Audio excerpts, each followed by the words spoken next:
This lesson looks at what happens when brine undergoes electrolysis. You may need to look at our lesson What Happens in Electrolysis before going any further. The electrolysis of brine is an industrial process which is carried out on a large scale, but we can look at the process on a smaller scale in the laboratory. Brine is a saturated solution of sodium chloride. We don't want the electrodes to become part of this reaction, and so we use carbon electrodes. From the sodium chloride we have positive sodium ions, Na+, and negative chloride ions, Cl-. And from the water we have positive hydrogen ions, H+, and negative hydroxide ions, OH-. When the current flows, you will begin to see tiny bubbles of gas forming at each electrode. Both hydrogen and chlorine gas are formed. But can you work out which electrode produces which gas? Pause the video and see if you can work it out. The chlorine is formed at the anode, that's the positive electrode, and the hydrogen is formed at the cathode, that's the negative electrode. Did you get it right? Let's look at what's going on at each electrode. The anode is positive and attracts the negative chloride and hydroxide ions. The chloride ions give up their electrons to the anode and are oxidized to chlorine molecules.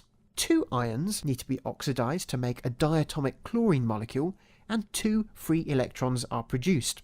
The electrons are given up to the anode and the chlorine gas bubbles up to the surface of the cell. If you collected the gas from the anode in a test tube, then you would be able to see the pale green colour of the chlorine gas. It will turn damp blue litmus paper red, showing that it is acidic, and then it bleaches it. Well, what about the cathode? It is negatively charged and attracts the positive sodium and the hydrogen ions. The hydrogen ions each gain an electron from the electrode to form hydrogen atoms. Here's the equation. 2 hydrogen atoms then bond to form a diatomic hydrogen molecule, and that's the hydrogen gas given off. The gas here is colourless and can be collected in a test tube. The test to prove that it is hydrogen is done with a burning wooden splint, and you'll hear a familiar pop as the hydrogen burns. The ions left in the solution are the positive sodium ions and the negative hydroxide ions, which combine to form sodium hydroxide. Overall, the electrolysis of brine has produced hydrogen, chlorine, and sodium hydroxide, and so we can write a summary equation. Concentrated sodium chloride solution plus water, when electrolyzed, gives sodium hydroxide solution, hydrogen gas, and chlorine gas. These products are very useful, and the electrolysis of brine is done on a much larger industrial scale.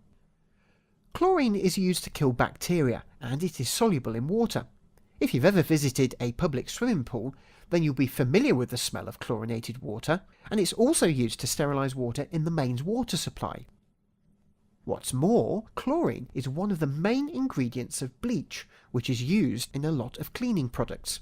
But this is only scratching the tip of the iceberg, as chlorine is used to make dry cleaning ingredients, electrical insulators, building materials, refrigerator gases, weed killer, pesticides, antiseptic disinfectant.